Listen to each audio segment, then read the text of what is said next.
Hi, I'm Helen Bauer, and this is the Heart of Hospice podcast. The Heart of Hospice podcast is your source for compassionate and informative discussions about hospice and end-of-life care. I'm a certified hospice and palliative care nurse with over 15 years of experience. Whether you're a caregiver, someone with a serious illness, or you simply need to know more about hospice care, this podcast is for you.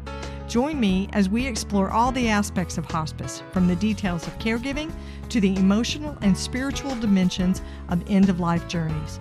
For more resources and to connect with me, visit theheartofhospice.com and find us on Facebook, Instagram, and LinkedIn. Keep listening for today's episode.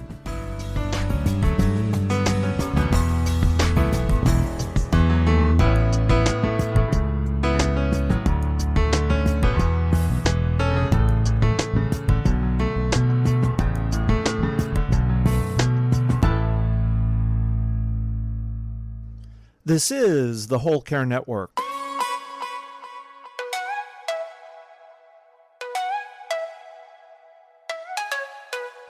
Helping you tell your story one podcast at a time. Content presented in the following podcast is for information purposes only. Views and opinions expressed in this podcast are solely those of the host and guest and may not represent the views and opinions of the Whole Care Network. Always consult with your physician for any medical advice, and always consult with your attorney for any legal advice. And thank you for listening to the Whole Care Network.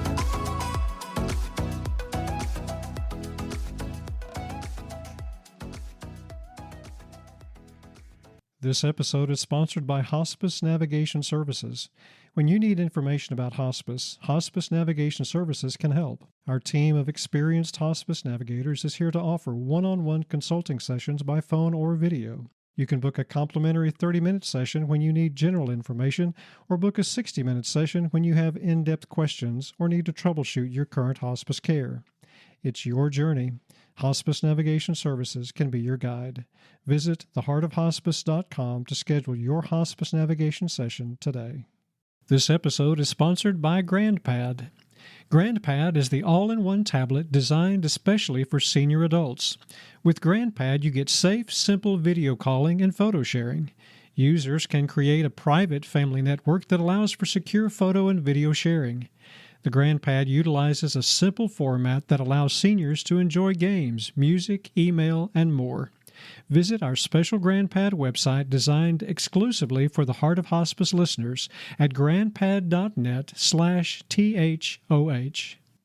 My guest, Christy Yates, works with ALS authors to educate and support dementia and Alzheimer's caregivers with a special focus on sandwich caregiving. Christy Yates is a licensed educational psychologist, author, speaker, and coach. In her book, Building a Legacy of Love, Thriving in the Sandwich Generation, she shares her journey as a working mom caring for parents with dementia. Christy's a retired school psychologist, and now she's working to support caregiving families with a special focus on sandwich generation caregiving topics. She's one of the co-hosts of Untangling Alzheimer's and Dementia, a podcast by the AlzAuthors.com, and she was featured in Women's World magazine in January of this year, 2025. You can find the Untangling Alzheimer's and Dementia podcast on all the major podcast platforms, as well as on the Whole Care Network. Their website is alzauthors.com, and you can connect with Christy at christyyates.com. Check the show notes for all the links. This is an amazing interview, almost an informationally overwhelming interview, but a very rich one on caregiving. Christy shared her caregiving experience. Both her parents, one with Alzheimer's and one with vascular dementia. She also had young children at the time, so she shared those challenges of being a sandwich caregiver. Towards the end of the interview, Christy talked about the 5 skills every caregiver should have. I called them survival skills. And she really provides some great nuggets of wisdom there for caregivers. So if you are a caregiver, or if you are an end-of-life worker caring for caregivers, this interview is for you. There's a lot to learn.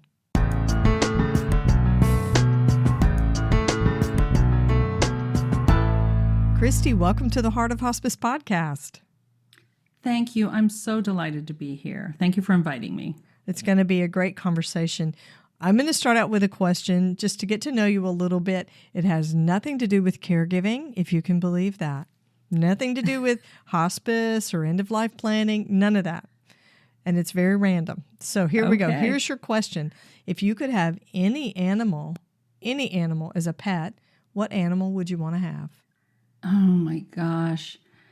I love animals so much. I really love big cats. So I would love to have, and that's so funny because I'm a dog person, really. Mm-hmm. But I just love the majesty of these big cats. But I'll tell you, I probably would never do that because I feel like it's cruel to have wild animals as pets. Good point. Good point. So when you say big cat, which one would you want? Oh my gosh. I think Bengal tigers are absolutely stunning. You know, they're so cool, you know, like they're colorful. I love to watch them in the wild, you know, films of them in the wild. They just look so cool. They're I love beautiful. them. But Christy, just so you know, you only get one. You could only have one. It was when you said I love animals, I thought, she'll have to have boundaries on this. I know.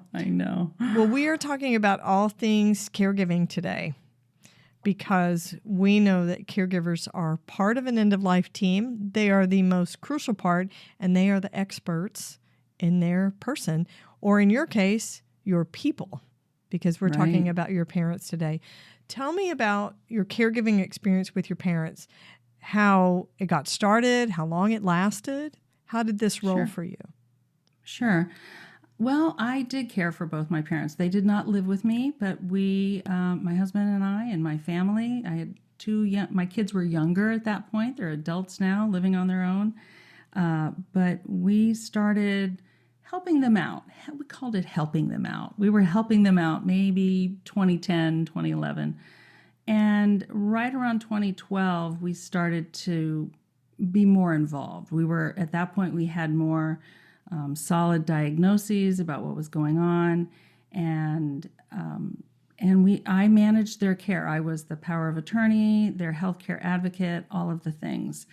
And it really was a snowball, right? I think my parents lived up the road from me. I live in Sacramento. My parents lived up the road from me about 5 minutes. We were really close to them. They loved my kids adored them. They adored my kids. They actually loved my husband too. So it was perfect. Everything was great.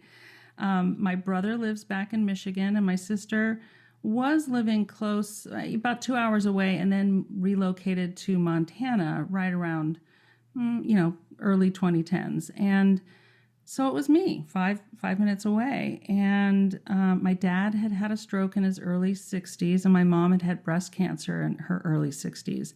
But they were really vital at this point. They retired when they were about mid-60s, and they retired from Ohio. They moved to California, and they were golfing every day. They were having a great time.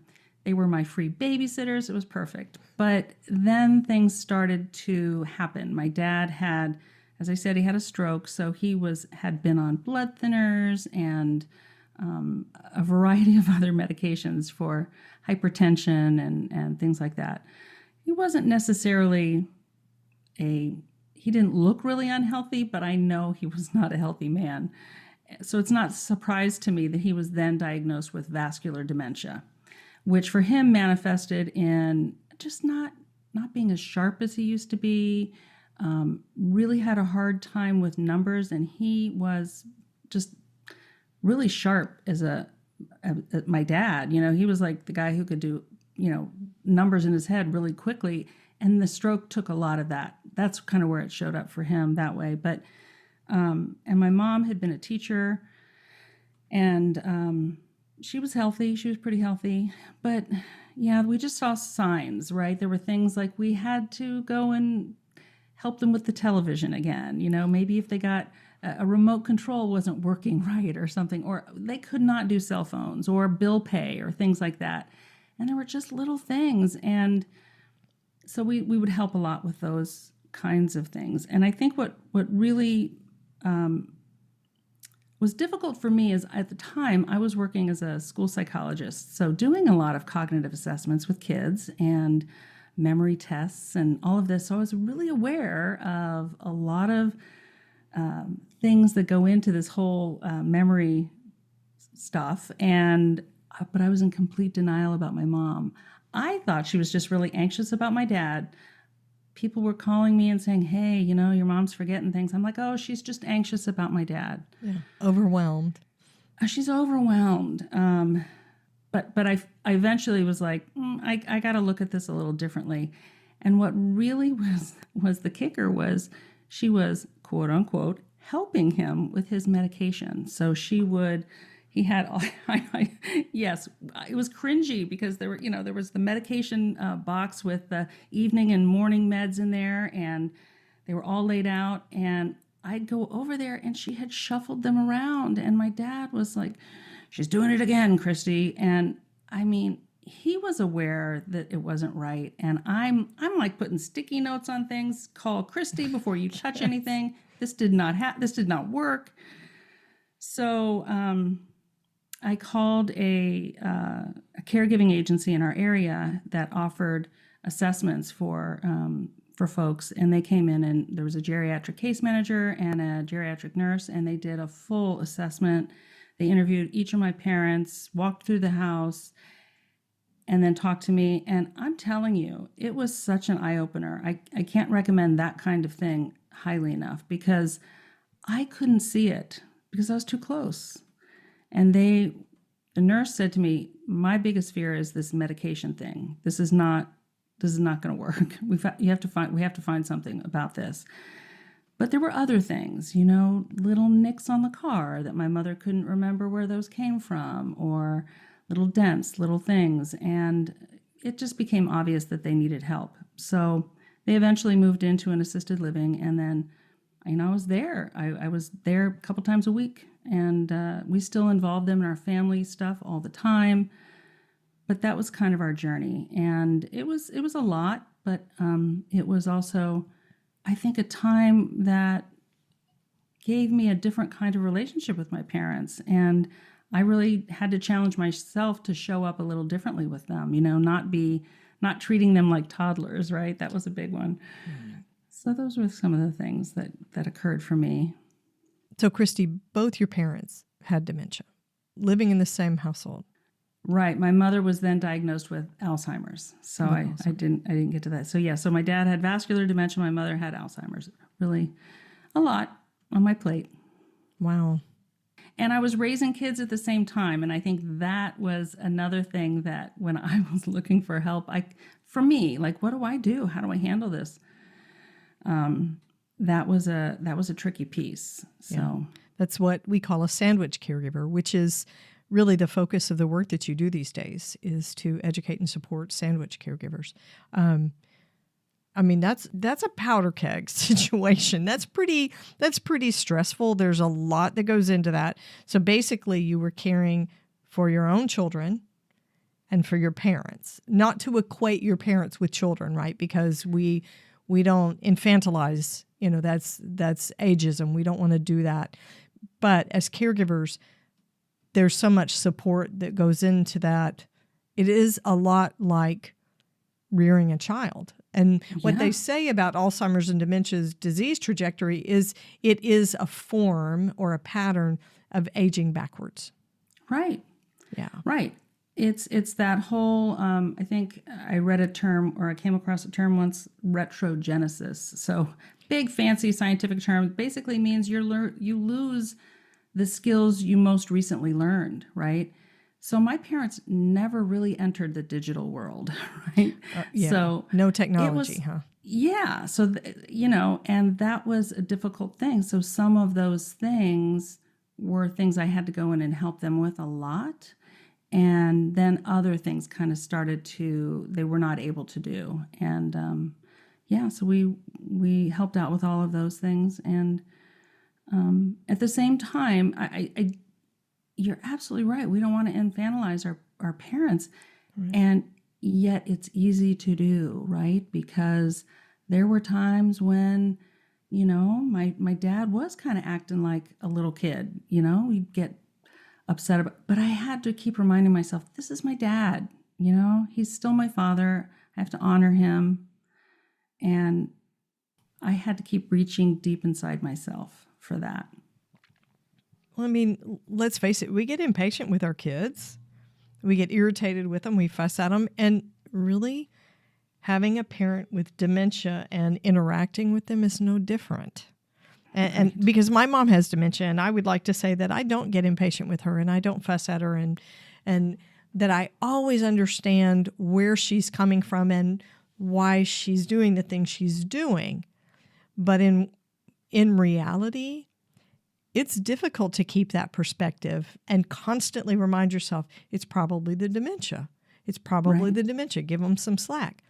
And depending on what the dynamics were in the relationship before, my mother has had a tendency for a very long time to fib to us to keep her privacy if she was doing things she didn't think we would approve of, my siblings and I.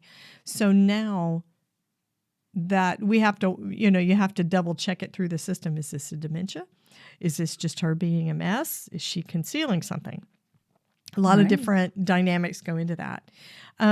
So let's talk about your parents towards the end of their lives, because they died in a very close time interval for you and your family. Yeah. Yeah, and I want to say we're recording this on a day that is actually their wedding anniversary. So they would have been married this year, 67 years. They were very close. And I will say this, my dad was in so much discomfort and pain the last few years of his life. He wasn't pleasant to be with at times. And I know he was very worried and nervous about my mom, and irritated with her too, because he was seeing what she was doing and it was having an impact on him. But they did really love each other very much. And at the end of their life, like I said, my dad was in a lot of pain and discomfort. And they died 7 weeks apart in 2015. And my dad fell out of bed in early April 2015, and he fractured his hip. And when he was in the hospital and I spoke with the surgeon, he was really clear with me. He said, Christy, your dad's 83, and he's not a healthy man.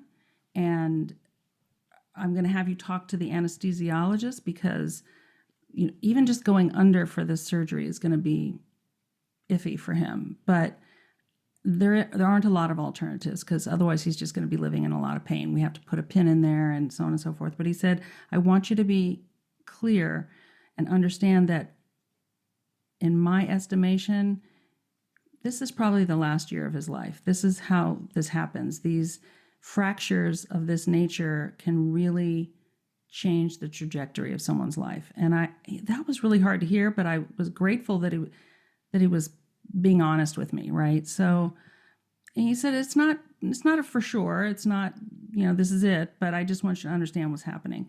The anesthesiologist was willing to do it and felt like, he had a good chance of having this all be okay. And he did come out of the surgery all right. So that was April. And then my son graduated high school in May of that year. And was going to head off to college in August. So we took a family vacation.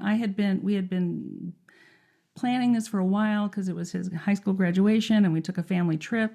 And it was the first time I ever bought travel insurance. I'll tell you, I never thought about doing that, but I bought travel insurance, and now I always buy it. But, I just thought, we've got to go. And I felt guilty, and yet it was an opportunity for my brother and sister to fly in and spend some time, more than just a couple days. And we needed a break after these many years of things getting more and more intense.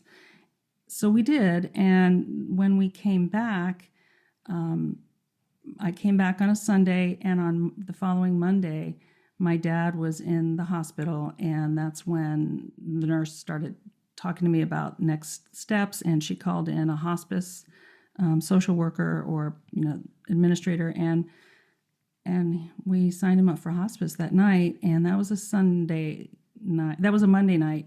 And he passed away on the following Friday. So it was quick. It was quick. And it's interesting because, so that was Monday. And then on Thursday, I think I visited him several times during the week. And then I stopped by on a Thursday, and at the assisted living, they had him up out of his wheelchair, and he was walking, and he had a big smile on his face. And then the next day, they called me and said, I think you need to come over. And, he passed pretty quickly. He died pretty quickly, and he didn't seem to be in a lot of pain. So it wasn't a long process for him. I was so grateful for the people at the assisted living who were very helpful with me. I was so worried about my mom at that point. Like, what do I tell her? Does she know? Tried to keep her out of the room. That was the hardest part. And then my kids, this was hard for them. They came in and said goodbye, but they really didn't want to sit bedside watching their grandfather pass away. So they did come in and say goodbye and tell him they loved him, and they spent a lot of time with my mom, and then they went down to the Bay Area to see my in-laws and spend the weekend with them. And my husband and I just cared for my mom and my dad. We brought my mom home that night shortly after my dad actually passed away, and we kept her at our house for a while. And that was hard. And I didn't know enough what to say or do with my mom, and the people at the assisted living were helpful with that. The tricky part was my mom wasn't so far into her Alzheimer's that she didn't know. Like, if I had said, oh no, Dad's coming, he'll be here in a minute, she wouldn't have bought that for very long, because they lived in the same room. They were with each other 24 hours a day. She was aware enough to know there's something going on. So when she would ask, where's Charlie? I would pause, and then she'd say, oh, he died. And then she'd cry. So we just had to get through this time period. That was hard. And that was, so that was in July. And then my mother, she did okay. And then she ended up with something called pleural effusion. So one of her lungs was encased in fluid. The pleural lining between the lung and the lining was full of fluid, and it kind of showed up like pneumonia. She couldn't breathe well. So took her to the doctor, had some x-rays. I think I took her to the emergency department, and they admitted her. And the next morning they removed some of the fluid and examined it, and there were breast cancer cells all in the fluid. So, so I have no idea. I don't know. I didn't ask for any autopsies or anything, but we put her on hospice right away. And the tricky part about this, and I do write about this in the book, is that also was a Monday. It was a Sunday that I took her into the ED, and then Monday morning she had the procedure. Well, my husband and I were scheduled to fly from Sacramento to Ohio to take our son to college that Wednesday. So I was like, this is like the thing I never wanted to have happen, that I would have to choose between my parent and my child. Mm. I was just beside myself. And all of the feelings, right? Anger, resentment, frustration, grief beyond belief, and just so much. And I called everyone I knew, called my siblings, called my aunts and uncles, and every one of them said, you got to do what you want to do. We're behind you 100%. And I'll tell you, it was when I really sat down and sort of tried to channel my mother from 10 years ago. Like I imagined talking to her and saying, what should I do? And I knew without a doubt, I get a little choked up saying this, I knew without a doubt that she would say, you go with your son. I'll be here. Don't worry about it. So she's like, I knew she would say, you're a mother. You've got to go. You've got to go, And so I talked to the doctor and was reassured that we were not imminently looking at her dying in the next 3 days. So we went, and it was a precious time with our son. So I came back and we had several weeks with her, and then she died on her birthday, September 12th, 2015. So it was a roller coaster year. It was something else. It was like loss and change and all this. And it hit us in different ways, And I think as a mother, I was very worried about my kids. They were so close to my mom and dad, but we talk about them all the time. I think they feel really honored to have been there with them at the ends of their lives. My daughter was there the night before my mom died. She died in her sleep. She was on hospice, but she died in her sleep. And that was tricky for me too, emotionally. I was like, man, I cared for you. I came here every day and you waited until you were asleep. I couldn't say goodbye. And I realized, you know what? It's not up to me. It's not up to me. But it's been something to explore. I hope you're enjoying this episode. We're going to pause for just a minute. My guest has more to share. When you need information about hospice for yourself or someone you care about, Hospice Navigation Services can help you navigate hospice care for the best end-of-life experience possible. If you're walking this journey and need the help of an experienced guide, Hospice Navigation Services is here for you. We understand the importance of having a guide who can provide personalized, unbiased support. Our team of experienced hospice navigators is here to offer one-on-one consulting sessions by phone or video. Whether you need information about how to start hospice services or guidance for your current services, we're here to listen and provide compassionate support every step of the way. You can book a 30-minute free navigation session with an experienced hospice navigator when you need general information to start your hospice experience. Book a 60-minute hospice navigation session when you have in-depth questions about hospice or need to troubleshoot your current hospice care. You deserve compassionate support and guidance for your end-of-life care. It's your journey. Hospice Navigation Services can be your guide. Visit theheartofhospice.com to schedule your hospice navigation session today. This episode of The Heart of Hospice is sponsored by GrandPad. If you're looking for an easy solution to stay connected to your older loved ones, GrandPad is everything you need. The GrandPad is the all-in-one tablet designed especially for senior adults. The GrandPad utilizes a simple format that allows seniors to enjoy games, music, email, and more. GrandPad comes with 4G LTE cellular service already included, so there's no need for Wi-Fi. Users can create a private family network that allows for secure photo and video sharing. No spam, no robocalls. Only connections with those you trust. With GrandPad, you get safe, simple video calling and photo sharing to connect the whole family. The GrandPad is a great gift for a senior loved one on Mother's Day or Father's Day. This simple device empowers seniors of all ages and technological skills to safely connect with family, friends, and caregivers. The GrandPad team strives to create a world where no senior is lonely or isolated. To learn more about the advantages of GrandPad, visit our special GrandPad website designed exclusively for the Heart of Hospice listeners at grandpad.net/THOH or call 1-888-904-4723. That's 1-888-904-4723. Can we talk about your dad's hip fracture? Sure. So for my listeners that aren't familiar with this, when you take a person who has a neurodegenerative disease and you give them anesthesia, general anesthesia for a procedure like that, they often deteriorate and it come out immediately not the same mentally. The anesthesia doesn't clear from their bodies easily, and so they have a huge decline. In addition to the fact that they need physical therapy that they either don't understand or they can't cooperate with, it's really a huge choice.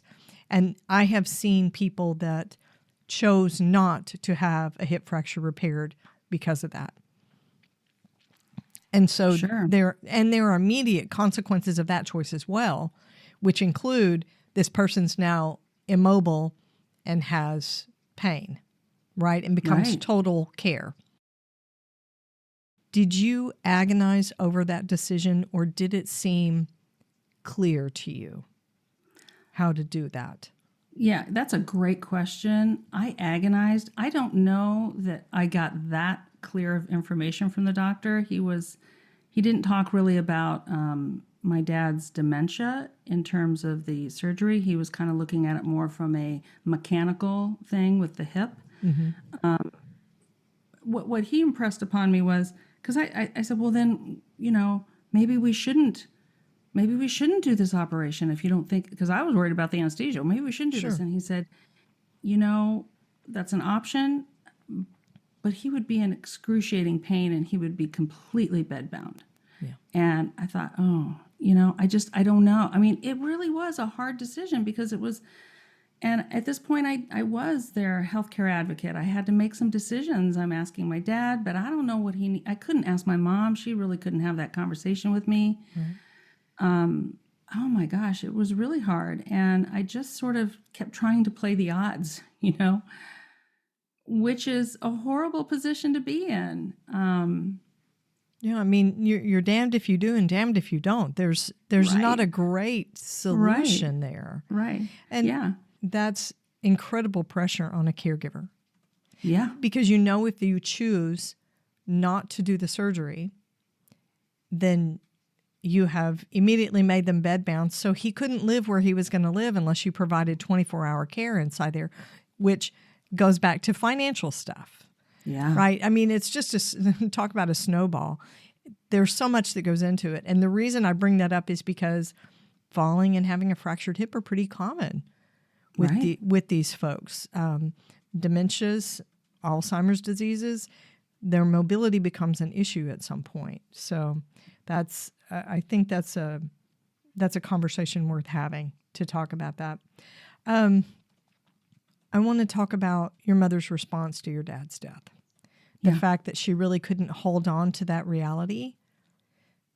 Do Yeah. you feel like it made your grief deeper to have to witness her sort of realizing this repeatedly? Oh yeah. Yeah. Yeah. I felt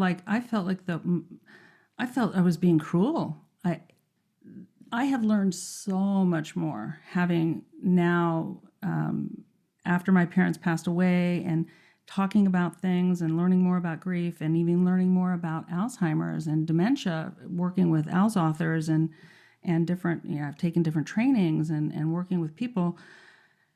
I don't know if I would do it differently. I probably would, but as I said, it was very hard for me to conceive of just that gentle fibbing that we think of now as being the kindest thing we can do sometimes, right? Mm-hmm. Because she was aware enough. She knew he wasn't there. She knew he wasn't right around the corner. They just were never separated. So he was her touchstone to the present at all times is what I look back and see. But you know what, Helen? I don't know that was really it. I think I might be telling myself that story because it makes me feel better, but I don't know. If I paused when she asked me, "Where's Charlie?" and I paused, she would say, "Oh, he's dead." Yeah. So there was somewhere in her that knew that. And I just hated that she had to keep remembering that. I didn't redirect her a lot. I would redirect after she got there. I would say, "Okay, Mom, we're going to do that." I'd find things to do. And she wasn't, I'm trying to remember. She still was able to go to meals, and I took some Family Medical Leave Act time, and I would sometimes go and have meals with her or be with her when she was having her meal at the assisted living where she was living. And, she was able to have a conversation with her table mates. All of them had some sort of, if they weren't already in memory care, they had a memory floor there. She wasn't on that yet, but everybody there had something going on. And she was able to still have a conversation. She still knew my name, my husband, my daughter. some of the staff. She wasn't unable to interact, right? But yeah, it was, and she still smiled and laughed about things. And my sister came to visit. My brother came to visit with my nephew. She remembered my brother and sister. And she didn't see them on a regular basis. She did remember my nephew, but she didn't remember his name. But she said, "I don't remember your name, but I remember that I love you." And that was another one that just got me. It just really touched me. I was like, God, that's so beautiful. That is beautiful. And yeah, she just knew that, So it was very hard. It definitely challenged me in my grief. I think it kind of postponed my ability to move through it, to be honest with you. As I said, my dad died in July. I think I went back to work the week after my dad died, and that was not a pleasant experience. And I don't think workplaces handle grief well. Managers by and large don't. It's not because they don't want to and they're not caring people. I don't think they have training in it. They don't have training in it. What do you do with somebody when you're a staff member, a member of your team leaves because due to someone's, and they come back? The grief isn't gone and Right. 3 days. 3 days bereavement, right? Okay, we're all fixed. Right. So it was miserable. And I know there's some people who are doing some good work in that area, so that's great. But that was hard. So I kept everything was deferred. A lot of grief and a lot of emotional work was deferred till after my mother passed away. Yeah. You stayed busy with your caregiving roles. Yeah. All of them. All of them. All of them. Until later. So what was your favorite part of being a caregiver for your dad and your mom? I really did love being able to find ways to engage in happy activities with them. I liked that. It was great. It was fun when we could get together and we would have them over to our house for dinner. We'd pick them up, or we might go to church with them. They had been very active in a church in our area, and we would pick them up and all go together and then go have either breakfast or dinner, depending on what time we went. And those were good times. They were also hard times because they were times in some ways that I was taking away from other things I could have been doing. It was a lot of that's a tough thing because they weren't living with me, and that was their choice. I do want to say that one of the things that I learned from my parents, I'll tell you, that's one of the good things. I learned a lot from how my parents, the end of their lives, they had, before they retired, they formed a trust. They had end-of-life wishes all spelled out. They had saved their money and worked with a financial planner. So they had everything dialed in. So I didn't have that financial burden. They had purchased a long-term health care plan that only paid for nursing home or assisted living because they had had positive experiences with one of their, like my mother's father was in assisted living after his wife died, or my grandmother died, and then my grandmother was in after my dad's father died. So they'd had positive experiences with that. So I was handed this blueprint, like, okay, here's what you do. And that was a wake-up call to my husband and I, like, oh my gosh, we've got tweens and a teenager and a tweenager, and we don't have anything. We got to put ourselves to this task. And that was really informative for us. So I'm definitely on a mission to tell people to talk about these things early and often and take action. But so I feel like I got a huge gift from my parents with that. So watching how they put their lives together and what they did, that was a beautiful thing to see, how they cared for each other and how they cared for all of my brother, my sister, and I, and taking that burden off of us. But we did have happy times. We had a lot of, there were a lot of bittersweet moments too, though, Helen. I have to tell you, there were different things that my mom missed as she progressed in her disease, and that was hard. She stopped wanting to do things without my dad being there. I think she was afraid to leave him. So like going out to lunch with me or with me and my daughter or doing something, she didn't want to do that because she just, oh, no, I don't want to leave Charlie. So, I mean, there were different things that came up that were difficult. But she was delightful to people that came to visit her. It was super sweet. I think my dad was happier when people kind of came through. Otherwise, he was just really in pain and miserable a lot of the time. Isolated. Yeah, isolated. And the first place that they lived in, it was not my choice. That was the one they picked, and I did not like it. But that's where they wanted to go. And I'm telling you, I would come into their apartment and always the History Channel was on. It's like they were reliving World War II every day. That was their era. So that's what they were watching was, my dad had been in the military, not for long, but he went in after college and became a Navy pilot. And so he was just always interested in stuff, history, military history. So he'd watch the History Channel. So, Christy, what are 5 survival skills that every caregiver needs to have? I think the first one is acknowledging that you're a caregiver is the first step to take. I think that's one that a lot of people miss. Admitting you have a problem is the first step. Right. Exactly. I am powerless. I am a caregiver. You really do have to acknowledge and commit that I'm doing this, because I remember making that conscious choice. As I said, I was doing little things, and then suddenly it was like, nope, this is what I'm doing. So first is that acknowledgement and commitment, and the second thing is really building a team. Really lean into the people who can help you.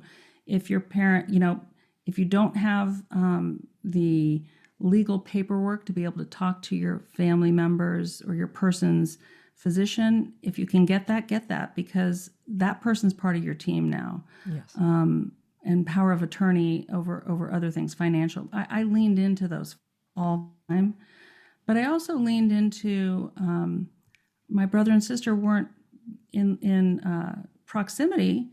But I had conversations with them about how I need you to trust me. Can you trust me? Here's what I need from you. And here's what I don't need from you. I'm going to do this, but I'm not interested in backseat drivers. So if you guys are good with this, right, you let me know what you want me to communicate, how you want me to communicate. I'll tell you everything. You want written documentation of everything I do? I'll do it. And they were like, no. But I also don't want you calling me the next day saying, yeah, what you did was wrong. I'm not interested, because I'm here on the ground. Yeah, I am boots on the ground here. Don't come up to me the next day and tell me you would have done something different. And they understood that. So I think, leaning into your team. So that's 1, 2, 3 is absolutely self-care. And I can't tell you that I did this well, because I didn't, but. But you learned the hard way that you needed it. Absolutely. So it is taking time, like not feeling guilty about taking time off, even though it's hard to let someone else care for your parents or your person when you're gone, respite or whatever, realize that they will get through that. And it's just like when your kids, and again, I don't want to equate your aging parents with your kids, but remember when you would leave and they would cry because they had a babysitter, and they'd be like, no. Right. And then you'd hear from the babysitter 5 minutes after you were gone, they were fine.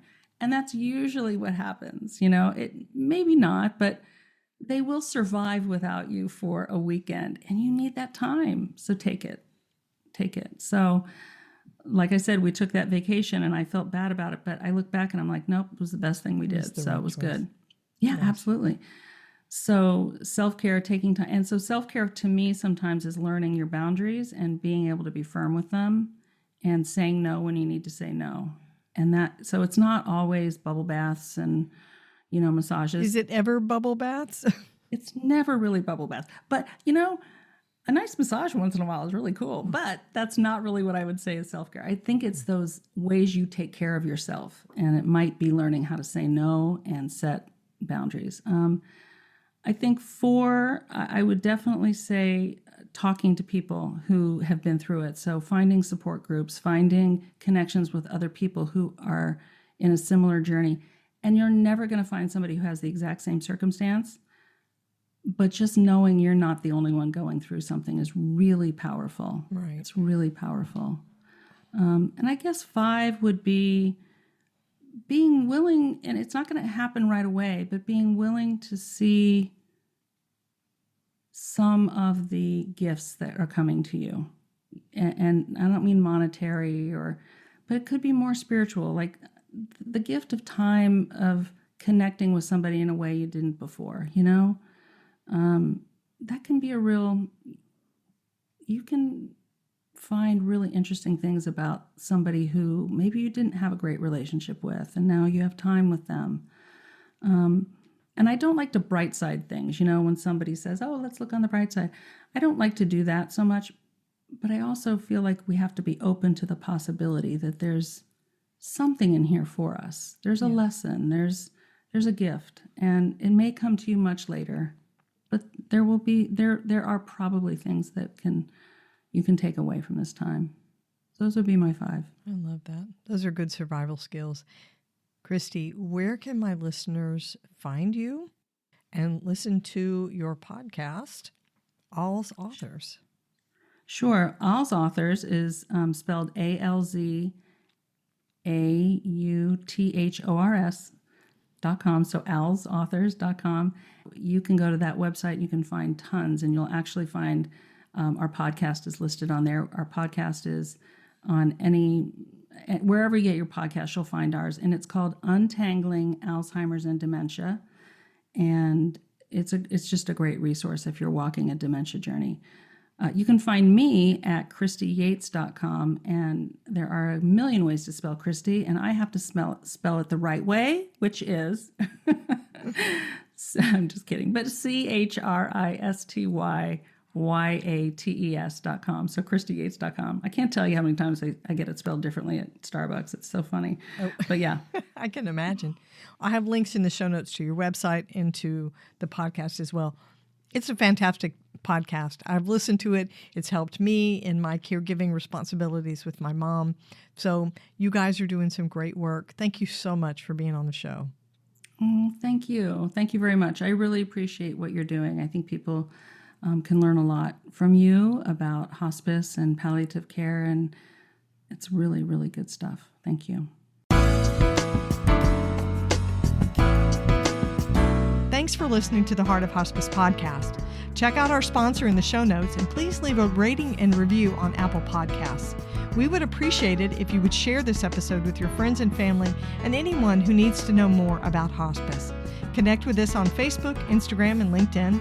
And remember, no matter who you are or where you are in your hospice journey, you are the heart of hospice.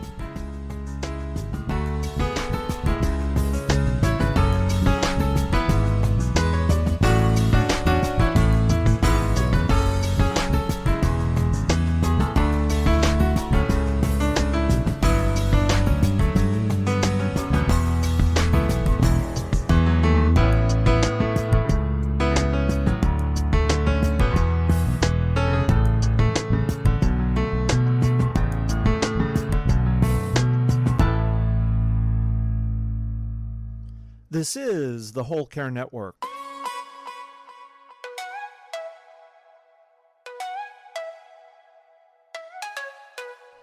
Helping you tell your story one podcast at a time.